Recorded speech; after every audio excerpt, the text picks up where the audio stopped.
U.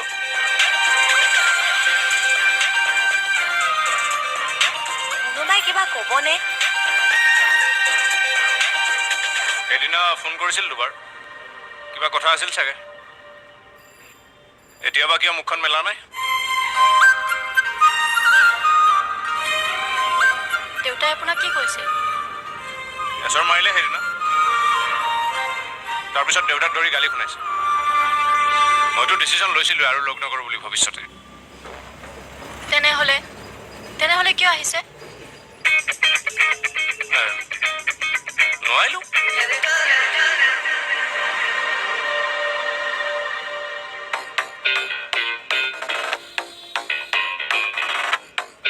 আচলতে মোৰ মায়ে কৈ পঠিয়াইছে যে নিজৰ মানুহগৰাকীৰ ওপৰত ইমান খং কৰি থাকিবলৈ নাপায়।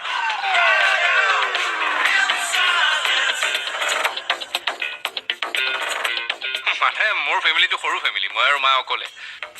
বিয়া কৰাই ল'লে 3টা হ'ব, তাৰপিছত ল'ৰা ছোৱালী হ'লে পৰিয়াল ডাঙৰ হ'ব, বাঢ়ি গৈ থাকিব আৰু।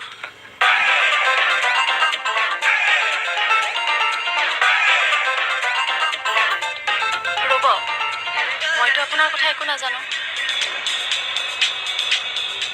জানি ল'লে হ'ল, উলিয়াই ল'লে হ'ল, মই দেখোন সকলো জানো। তোমাৰ দেউতাই 2বাৰ বিয়া কৰাইছে, প্ৰথমজনী ছোৱালী তুমি। আৰু মাহীমাৰ ল'ৰা এটা আছে। মাহীমায়ে তোমাক একেবাৰে মৰম নকৰে, কিন্তু দেউতাই তোমাক বহুত মৰম কৰে। মাহীমাৰ যে ল'ৰাটো য'তে ত'তে চিগাৰেট টানি ফুৰে নহয়, আৰু তাক সিদিনা দেখিছোঁ নহয় মই বজাৰত ছোৱালী এজনীৰ লগত ঘূৰি আছে।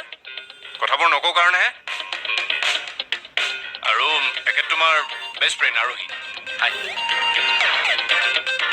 উলিয়াই লৈছোঁ, মানে জানো। ময়ো পিছে আপোনাৰ সকলোখিনি কথাই জানো।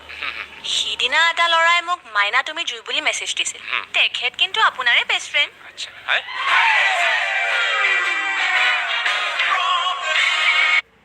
সি তোমাকো মেছেজ দিছিল?